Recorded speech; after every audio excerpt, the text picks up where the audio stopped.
Okay.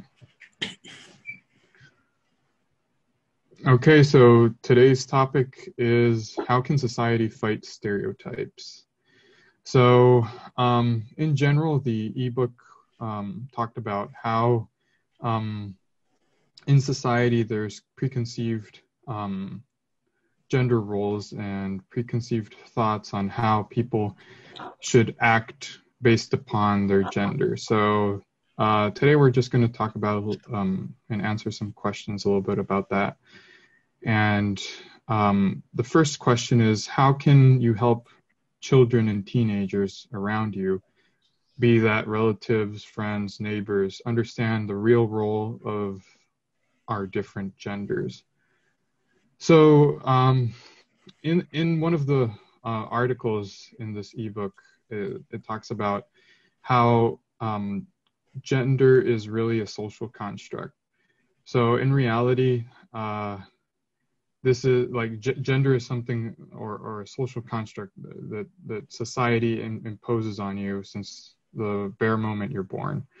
So there's expectations on what you're going to like, on how you're going to act, and in general what your life is supposed to look like in general terms.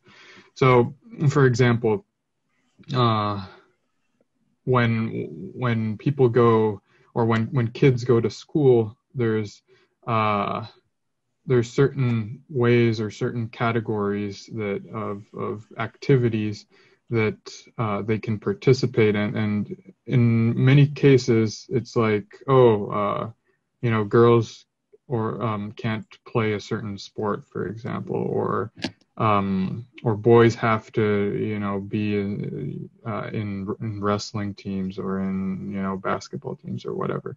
So in general, there's these thoughts that are basically implanted in kids since they start growing up, and I think that's one of the reasons why we have such a sexist society, right?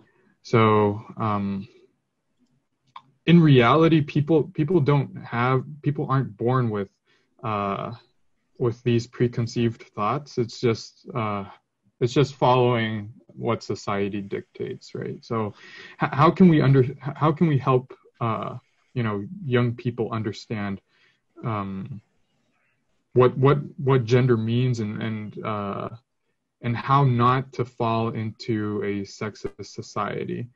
And that's actually a really complicated philosophical question. I think that one of the things you should do is not categorize or not limit people to do certain activities based upon if they're a boy or a girl, right? And all the term of equality, right? That equality has to spread out into not only the activities, but on the fairness of how you evaluate people, right? And so I think that if you start educating kids from the beginning and helping them not develop these preconceived thoughts on how they're supposed to behave and what they're supposed to do and not to do, from the society's perspective, then you can really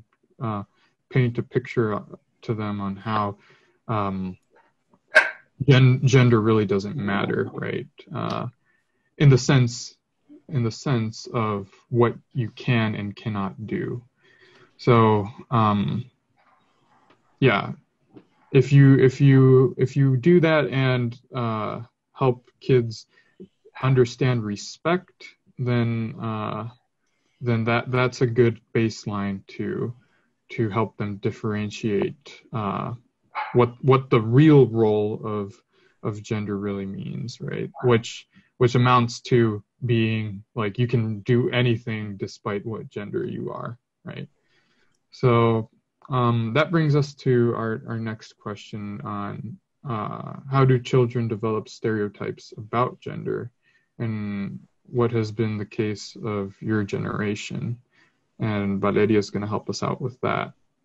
Yes, thank you. Just to add about the stereotypes in school, I have a personal experience that women have different uniform like rules we have to follow, and the guys had like a more liberal uniform. In our case, we weren't allowed to have a pocket in the back of our pants. We have to sew the pocket because they told us, oh no, a guy can come and put your hand, well, the hand in your pocket, so you're not allowed to have a pocket in your pants. Well, the guys can have a pocket in the pants. So that's one experience that I've always looked like that's weird. Also, another example of how we grew up with the stereotypes in our generation is that when we want to like choose a career and everything, guys have the idea that they're gonna be the ones that they're gonna provide to the families.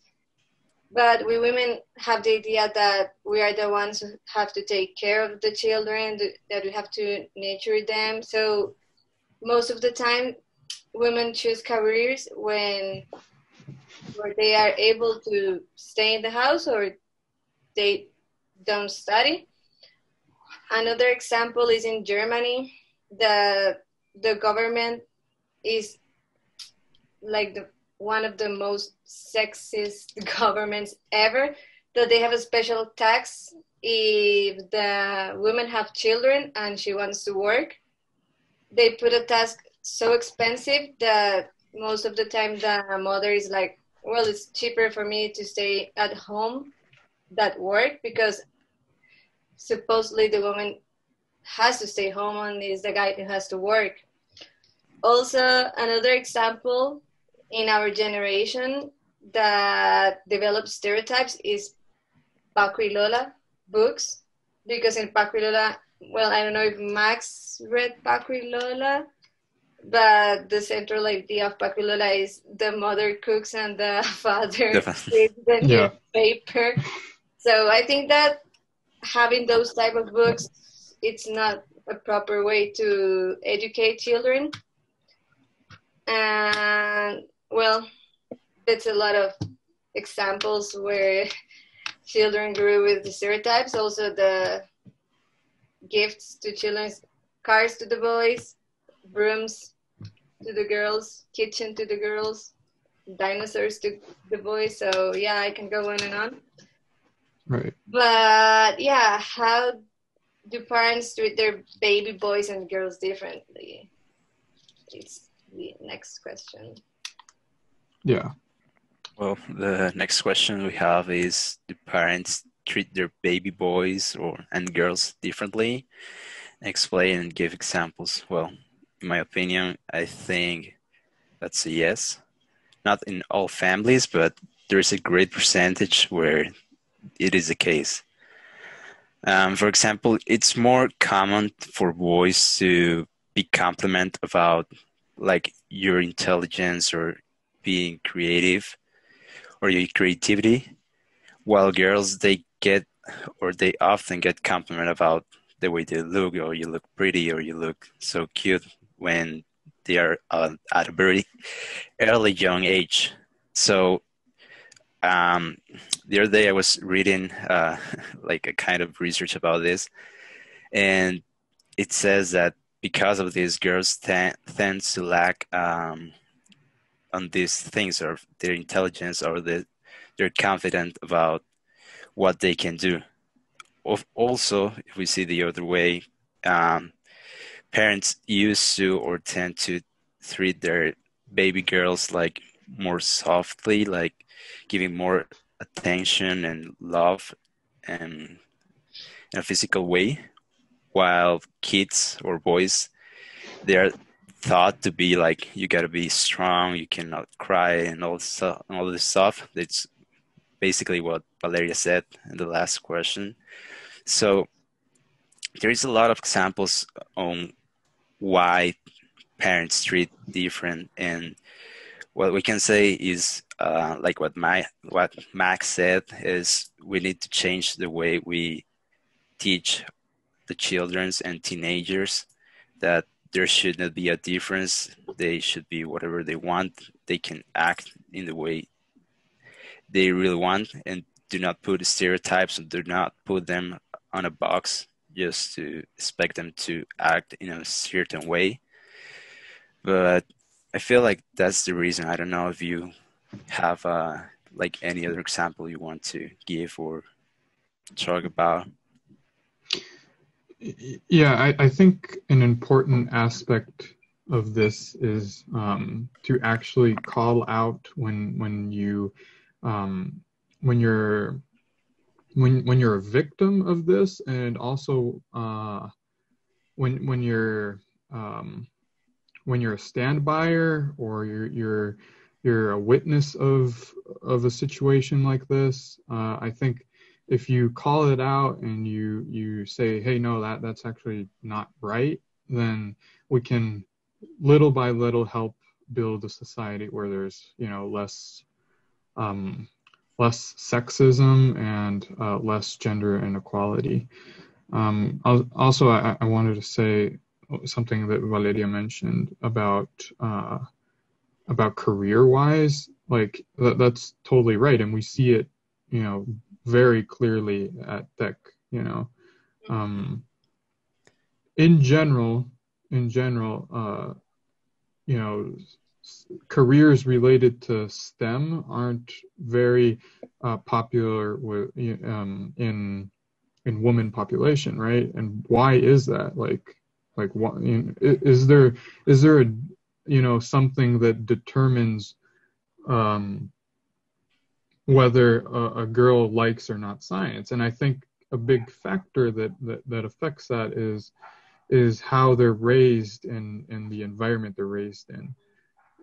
Because what difference is there for between a boy and a girl to like science? Like there should be no difference at all, right? Yeah, I think with that science books, I remember that everyone was a man.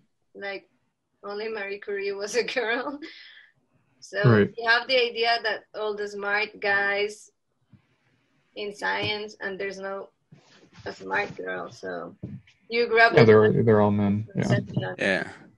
And we also can see this like when parents give a gift to their children. When it's to a kid, they give like tools and robots and all this stuff, and to girls they just give dolls and castles and all this that stuff that it doesn't help at all. So right, there are some things that we need to change and help to change this to their future generations. Right. Yeah. So